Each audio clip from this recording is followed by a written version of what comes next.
할렐루야.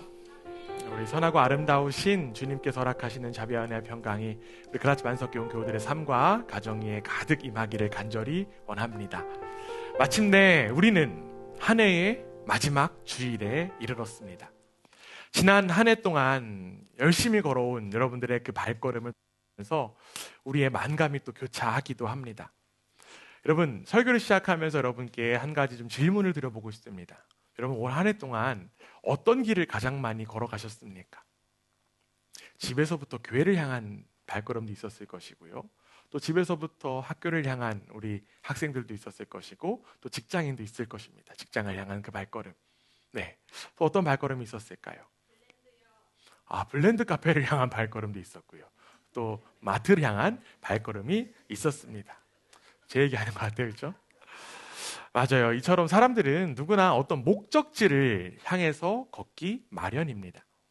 길은 삶의 은유로 자주 사용되곤 해요. 태어나는 순간부터 죽는 순간까지 우리는 어딘가를 향하여서 계속적으로 나아갑니다. 갈 바를 알지 못하고 갈 때도 있고, 또 분명한 목표를 가지고 갈 때도 있습니다. 그런데 여러분, 분명한 것은요, 누구도 어제로 돌아올 수 없다는 사실입니다. 어제의 기억이 아무리 아름답다고 해도 우리는 오늘을 살 수밖에 없어요. 이를 거꾸로 이야기하면 이렇게 해도 됩니다. 어제의 기억이 아무리 참담하더라도 오늘의 새 삶의 가능성이 우리에게 열려 있다는 것입니다. 그래서 살아있는 한 길은 있기 마련입니다. 우리는 예수 그리스도라고 하는 길을 길로 삼은 사람들인 줄 믿습니다. 그 길이야말로 진리의 길이고 또 생명의 길이기 때문에 그 사실을 믿는 우리는 그 예수 그리스도라고 하는 길을 걷기로 작정했습니다. 그런데 여러분, 그 예수 그리스도라고 하는 길을 여러분들 잘 걷고 계십니까? 특별히 2024년도 마지막 주일 예배를 드리는 우리 모두의 삶에 이 질문 한 가지 던져보았으면 좋겠습니다. 나는 한 해 동안 예수 그리스도의 길을 얼마나 어떻게 잘 걸었는가? 여전히 자기중심성에 갇혀서 나의 그런 갈 길을 모른 채 방황하고 있는 분들이 계시다라고 하면 오늘 선포되는 그 말씀을 통하여서 예수 그리스도를 향한 방향이 재조정되는 은혜의 시간 되기를 주님의 이름으로 간절히 원합니다. 오늘 우리는 말씀을 통하여서 길을 걷는 사람들을 마주하게 되었습니다. 그들이 누구냐면요, 바로 동방박사들입니다. 우리 지난 성탄절에 우리 별빛드림 아이들이 나와서 동방박사에 관한 또 찬양으로 고백했어요. 찬양 가사 이런 가사 계속 떠나지 않더라고요. 뚜벅 뚜벅 뚜벅. 네. 집에서 얼마나 계속 반복해서 부르는지. 네. 여러분, 동방박사는 몇 명일까요? 3명일까요? 우리 별빛드림 아이들 뒤늦게 출발한 동방박사도 있었는데 3명일까요? 말씀 한번 확인해 볼게요. 마태복음 2장 1절, 오늘 우리 함께 읽은 말씀인데요, 우리 함께 한번 읽어봅니다. 함께 했습니다. 시작.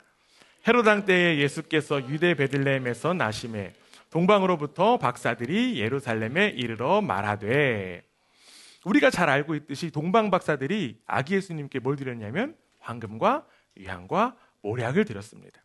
그런데 여러분들이 3명이에요 라고 그렇게 이야기했지만 사실 성경 어디에도 봐도 동방박사가 3명이라고 하는 사실은 나타나지 않습니다.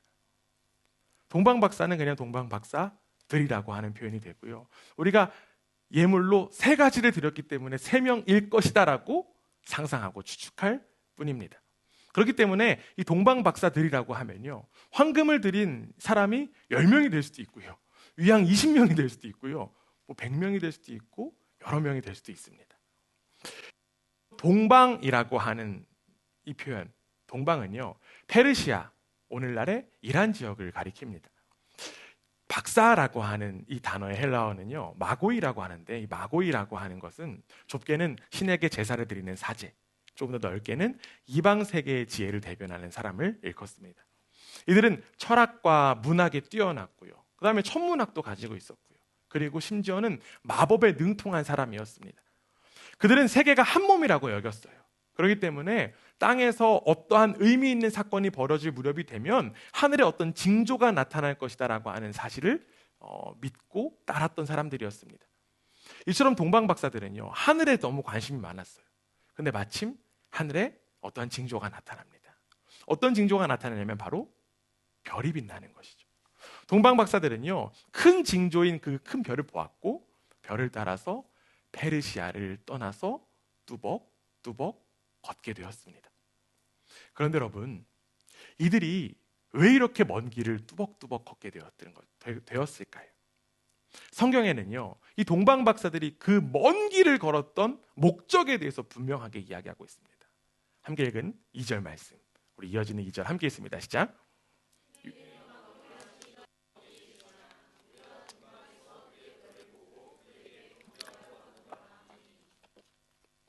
여기 지금 2절에 보시면 동방 박사들이 별을 따라서 유대인의 왕을 향해서 갔습니다. 그런데 그들이 왜 이렇게 걸어갔다고 지금 이야기합니까? 그 목적이 무엇이라고 이야기할까요? 맞습니다. 경배하기 위해서 그들은 걸어갔습니다.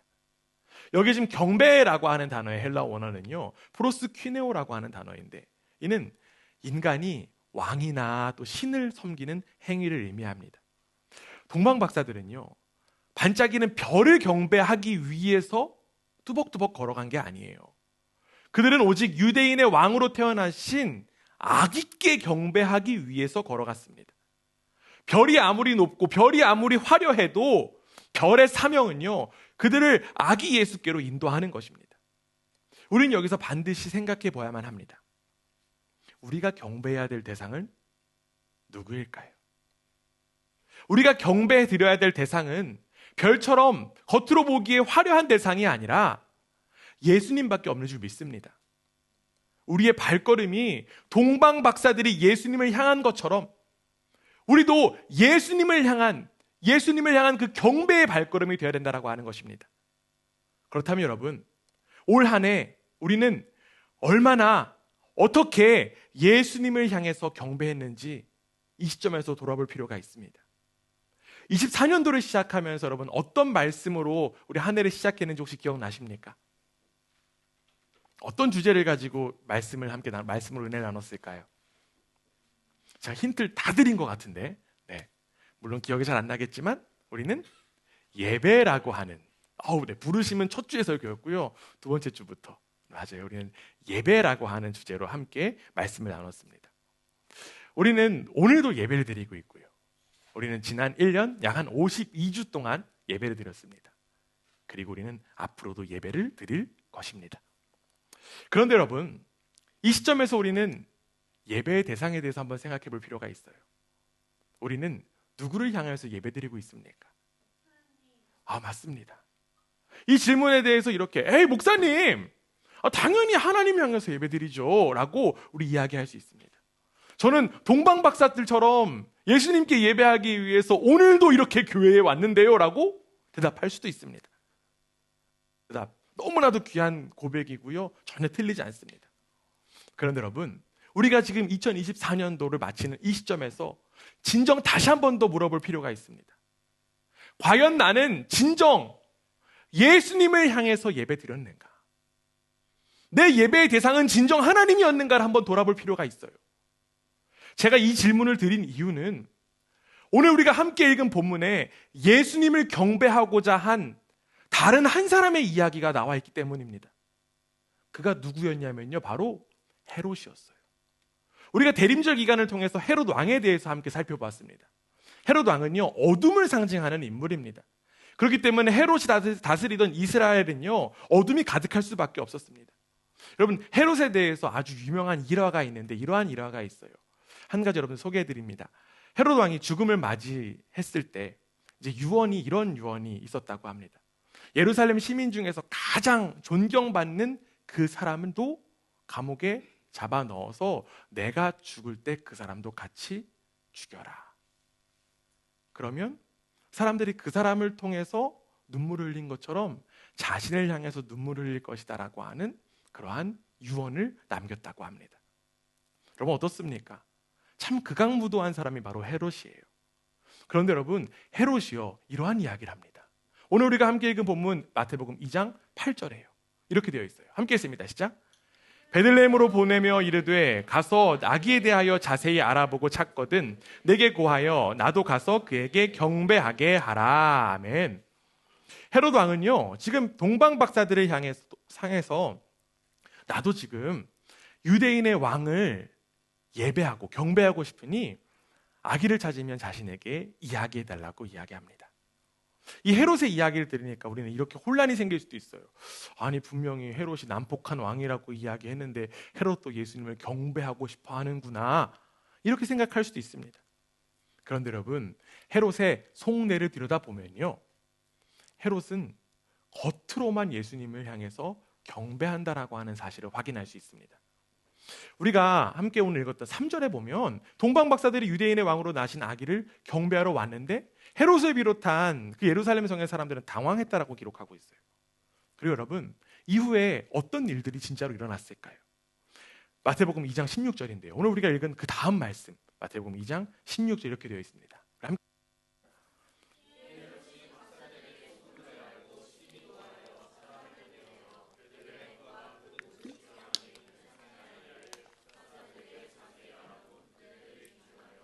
두 살부터 그 아내로 다 죽이니 동방 박사들이 예수님의 탄생을 헤롯에게 알리지 않고 떠나자 헤롯이 어떤 일을 벌입니까? 그 당시에 2살 아래의 모든 남자아이를 죽이라고 합니다. 결국 헤롯이 예수님을 향한 마음은 무엇이었습니까? 질투. 즉 예수님을 죽이려고 한 거예요. 왜? 예수님을 질투했기 때문에.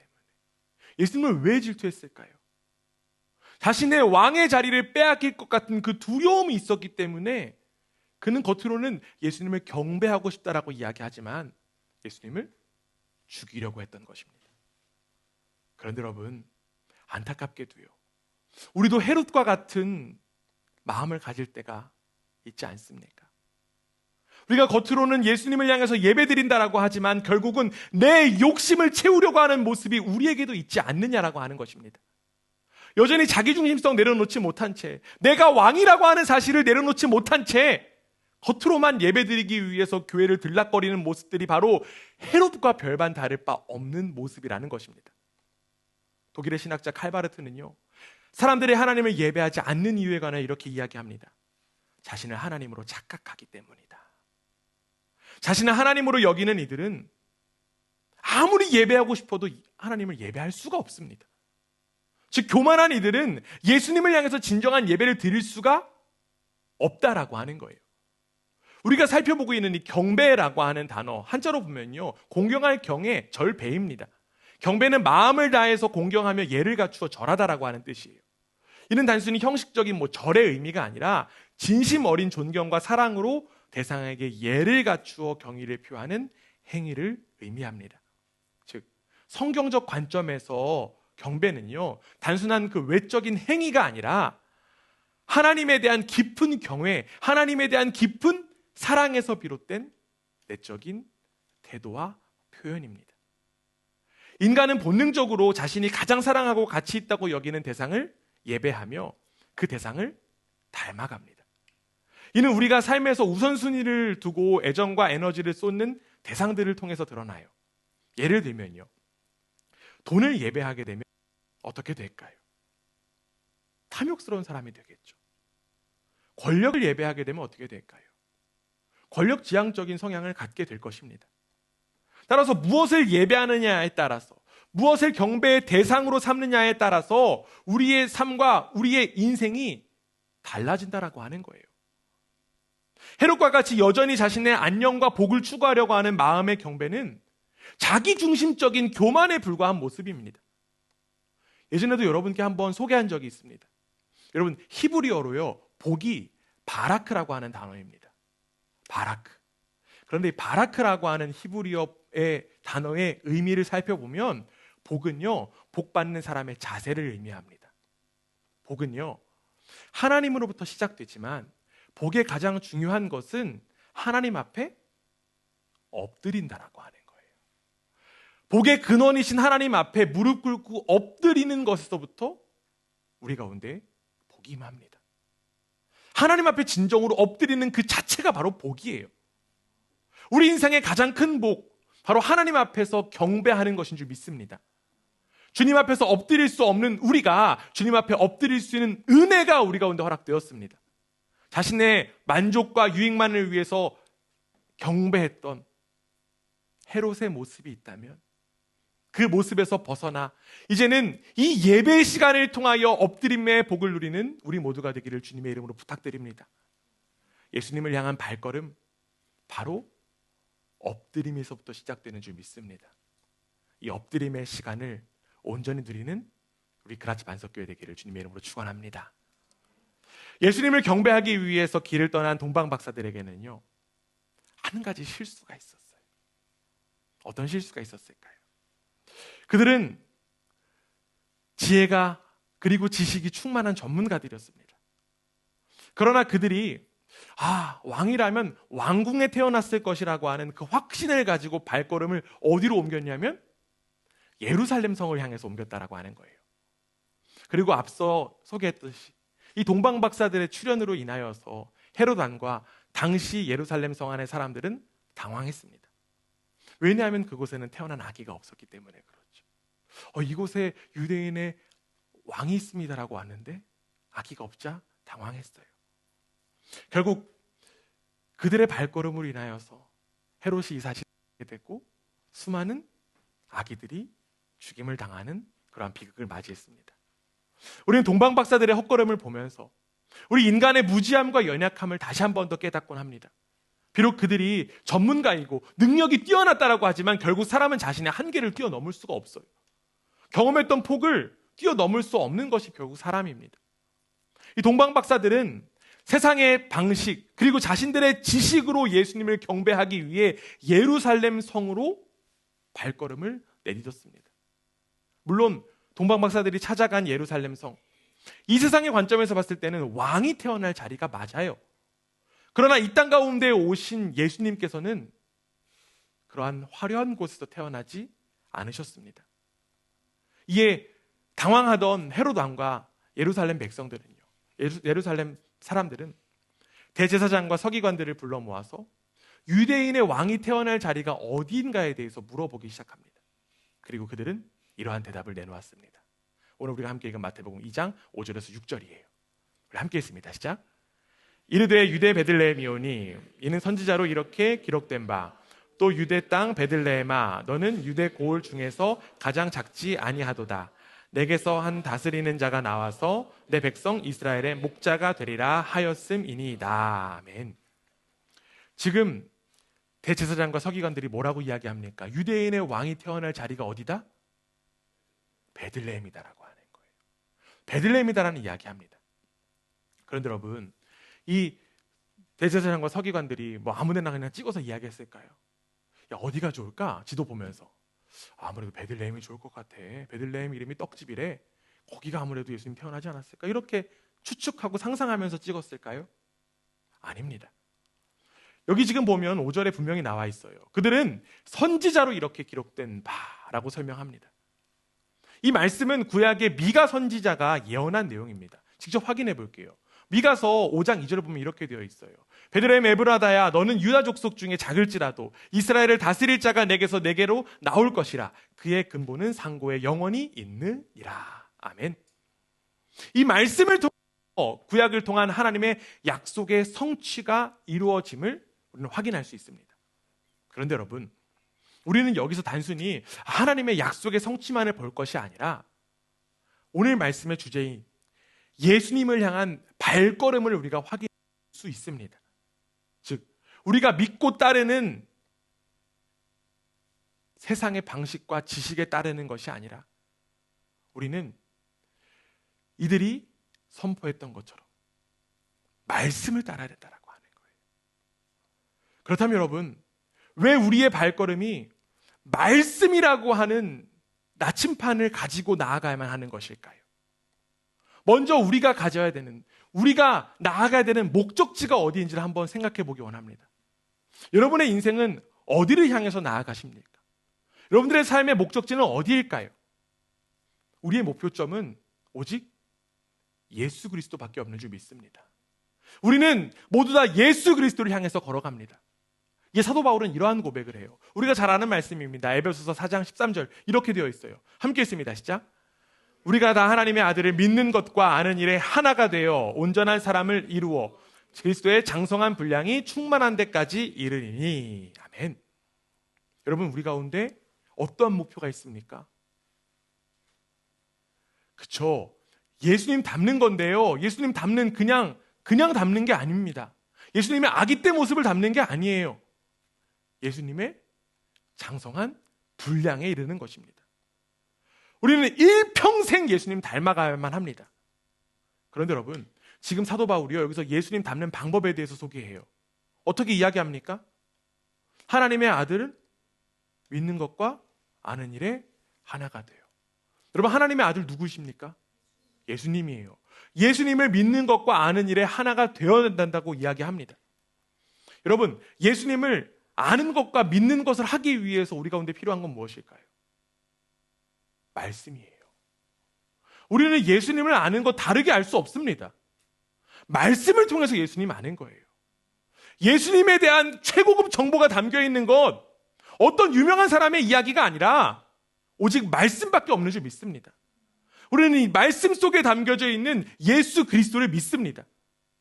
왜냐하면 예수님은요, 우리가 살펴보았듯이 말씀이 육신되어 이 땅 가운데 오신 분이시기 때문입니다. 예수님이 지금 말씀이시기 때문입니다. 그렇기 때문에 우리는 말씀이라고 하는 진리를 가지고 살아가는 것입니다. 예수님의 향한 발걸음을 알려주는 지도는 오직 말씀밖에 없어요. 그렇기 때문에 우리가 더욱더 말씀을 가까이 하고 사랑하는 것입니다. 말씀을 통해서 우리가 닮아야 될 그분이 어떤 분인지, 그분이 어떤 말씀을 하셨는지, 그분의 성품이 어떤지, 그분의 뜻이 무엇인지를 우리는 분명히 알아야 예수님을 믿고 알고 닮아갈 수 있는 것입니다. 그런데 여러분, 너무나도 안타깝게도요, 말씀 읽고자 하면 어떤 마음이 듭니까? 목사님 말씀 너무 어려워요. 말씀을 제가 읽으려고 딱 성경책을 피면 모르는 단어가 너무너무 많이 나오고 이해가 잘 안 돼요. 받아들여지지도 않아요. 그럴 때마다 이런 마음이 듭니다. 말씀 읽는 것 다른 사람이나 하면 되지 뭘 나까지 하나. 아니, 이런 마음이 들 때도 있어요. 이해되지 않는 말씀 구절 두고 이 말씀은 나를 향한 말씀이 아니라 내 남편을 향한 말씀인데, 이 말씀은 내 아내를 향한 말씀인데, 그런 생각 다 저만 하나 봐요. 네. 이렇게 치부해버려요.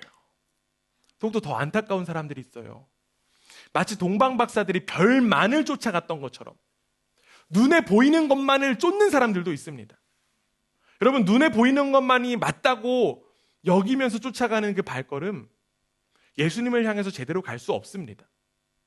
동방 박사들이 예루살렘으로 향하는 그 발걸음, 우리의 발걸음이 될 수도 있다라고 하는 거예요.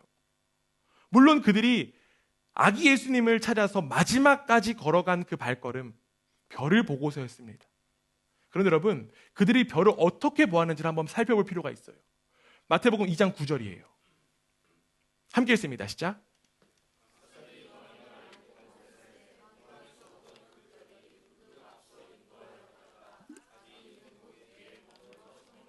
아멘.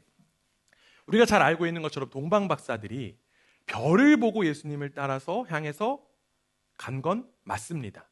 그런데 지금 9절에서 뭐라고 이야기합니까? 별이 어떻대요? 인도했대요. 별이 인도했다라고 합니다. 여러분, 한번 상상해 보시기 바랍니다. 그때 그 당시에 별이 그거 하나밖에 없었겠습니까? 수많은 별들이 있었을 것입니다. 그리고 수많은 움직임도 있었을 거예요. 그러나 그들이 별의 인도하심을 제대로 따라갈 수 있었던 것은 그들 가운데 말씀이라고 하는 진리가 분명히 있었기 때문에 그 별을 온전히 따라갈 수 있었던 것입니다. 말씀이라고 하는 진리가 그들을 인도했기 때문에 그들이 예수님께로 온전히 향할 수 있었던 것입니다. 사랑하는 교회 여러분, 말씀이 여전히 어렵다고 여기시는 분들 계십니까? 괜찮습니다. 앞서 사도 바울이 이야기했던 것처럼 예수님을 믿는 것과 아는 일에 어떻게 된다고요? 하나가 돼요. 하나가 된다고 이야기합니다. 말씀 위에 함께 별을 따라갈 수 있는 공동체가 바로 우리 가운데 허락되었습니다. 여러분, 말씀 혼자 감당하면 힘들어요. 어려워요. 여러분, 동방 박사도요, 한 명이 아니었다고요. 여러 명이었습니다. 우리에게도 동방 박사와 같은 이들이 허락되었습니다. 바로 옆에 있는 이들이 함께 예수님의 별을 따라갈 이들인 줄 믿습니다. 이제는 예수 그리스도 안에서 하나됨을 믿고 말씀을 따라서 온전히 예수님 향해서 발걸음을 내딛는 우리 그라치 반석교회 되기를 주님의 이름으로 축원합니다. 결국 동방 박사들은요, 말씀이라고 하는 진리를 굳게 붙잡고 별의 인도를 따라 아기 예수님을 향해서 도착해서 경배드렸습니다. 우리 마태복음 2장 11절 한번 볼게요. 함께 있습니다. 시작. 집에 들어가 아기와 그의 어머니 마리아가 함께 있는 것을 보고 엎드려 아기께 경배하고 보배압을 열어 황금과 유향과 모략을 예물로 드리니라. 아멘. 지금 예수님께 무엇을 드렸습니까? 황금과 유향과 모략을 드렸습니다. 여러분, 황금은 누가 가지고 있는 것일까요? 왕이요. 그렇죠. 왕이 부자니까 갖고 있겠죠. 황금은 부자들이 갖고 있는 것입니다. 여러분 집에 황금 하나씩 다 있으시죠? 없으세요? 네, 저도 없어요. 아, 이에 있다고요? 네. 특별히 그 당시에 황금은요, 아라비아 지역에서만 캐냈다라고 해요. 이 아라비아 지역에서 황금이 나왔다라는 거 성경에서도 찾아볼 수 있어요. 열왕기상 9장 28절에 보면 이렇게 되어 있습니다. 그들이 오빌에 가서 거기서 금 420달란트를 얻고 솔로몬 왕에게로 가져왔더라. 사람들이 솔로몬 왕에게 조공한 장면이 지금 나와요. 그런데 여기에 보면 오빌이라고 하는 장소가 나오거든요. 이 오빌이라는 곳에서 금을 가지고 와서 솔로몬 왕에게 바쳤대요. 이 오빌이라고 하는 이 지역이 바로 아라비아 지역을 가리키는 대표적인 표현입니다.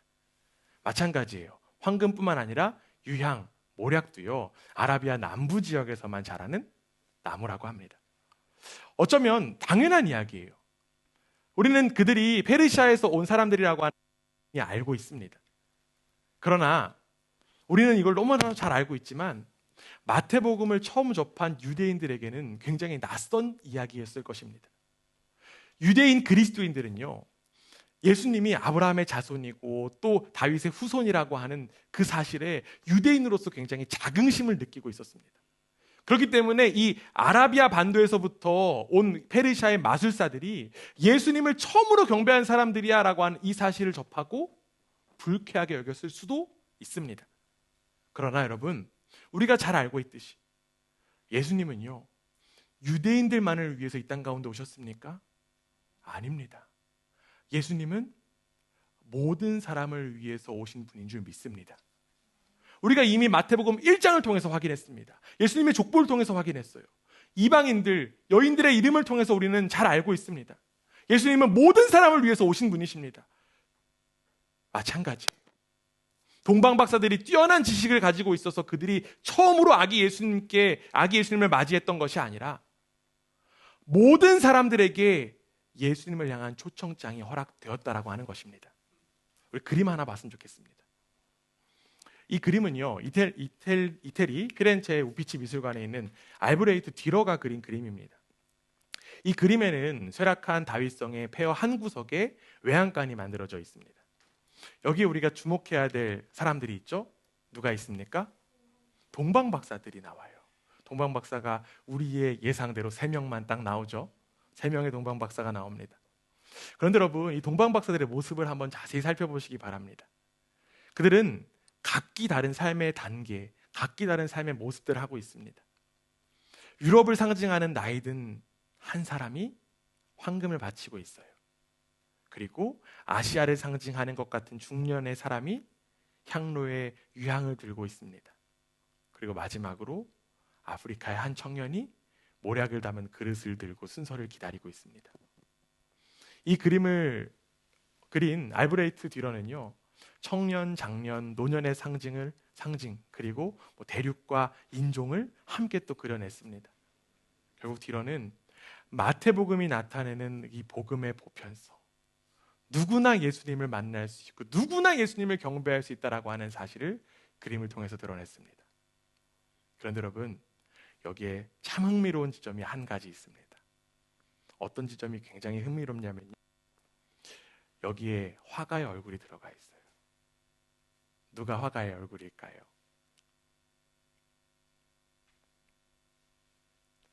네, 3분의 1의 확률. 네, 가운데 있는 사람. 네, 뭐 여러 가지 추측들 나올 수 있습니다. 여러분 예상하신 것이 맞는지 틀린지 모르겠지만 여기 화가 뒤로는 바로 중년의 남성, 머리를 긴 사람입니다. 그가 자신을 유향을 드리는 사람으로 그린 이유는 무엇이었을까요? 바로 자신이 예수님을 경배하는 한 사람이다라고 하는 사실을 고백하기 위함이었을 것입니다. 또한 자신도 예수님을 향해서 진정한 경배를 드리고 싶은 마음이 있었기 때문일 것입니다. 그 마음을 담아 이 화가도 한 명의 동방박사가 된 것입니다. 저는 우리도 이 그림 속에 있는 한 사람의 얼굴이 될 수 있다고 믿습니다.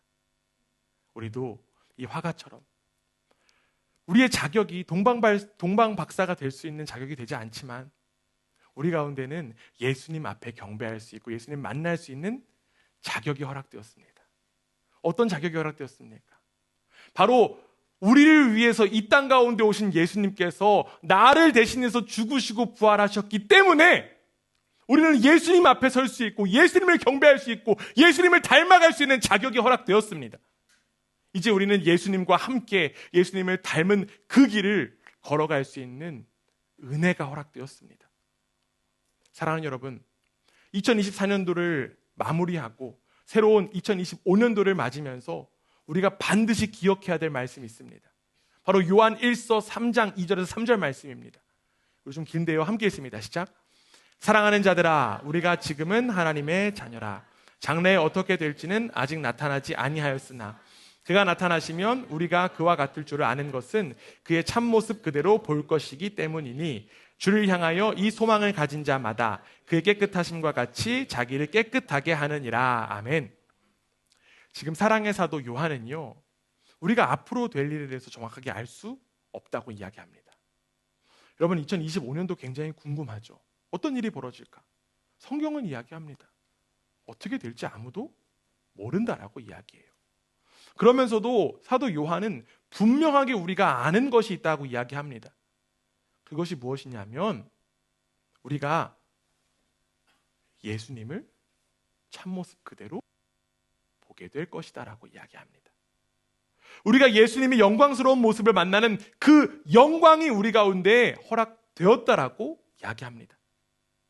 우리는 예수님의 그 영광스러운 모습을 마주할 수 있는 소망을 가진 이들인 줄 믿습니다. 그렇기 때문에 우리는 이 말씀처럼 우리 자신을 깨끗하게 해서 예수님 만나 뵙기에 부족함 없이 이 세상을 살면서 자신을 준비해야만 합니다. 여기서 자신을 깨끗하게 한다는 것은 어떤 의미일까요? 샤워 열심히 하는 거? 아니죠. 양치 열심히 하는 거? 아니죠. 자신을 깨끗하게 한다라고 하는 거. 자기 중심성의 본질인 죄로부터 벗어나 예수님을 닮아가는 것을 의미합니다. 예수님을 닮아가다 보면 우리는 예수님 만나게 될 줄 믿습니다. 우리는 예수님 닮아가다 보면 예수님 경배하게 될 줄 믿습니다. 비록 지금은 이해할 수 없을지라도 예수님을 만날 그날을 기억하고 기대하며 한 명의 동방박사로서 이 땅에서의 삶을 살아가는 복된 우리 모두가 되기를 주님의 이름으로 축원합니다. 지난 2024년도를 돌아보며 또한 새로운 25년도에 말씀 위에 굳게 서서 말씀을 통해 드러난 예수님의 삶을 따라가고 닮아가는 우리의 삶, 마침내 예수님의 그 영광스러운 모습을 마주하게 될 것을 기대합니다. 우리 다 함께 예수님을 향해서 함께 걸어가 종국에는 그 예수님의 얼굴을 마주하는 그 영광이 우리 모두 가운데 임하게 될 줄 믿습니다. 우리 한 사람 한 사람이 한 명의 동방박사로 이 땅에 살아갈 것을 주님 이름으로 축원합니다. 아멘.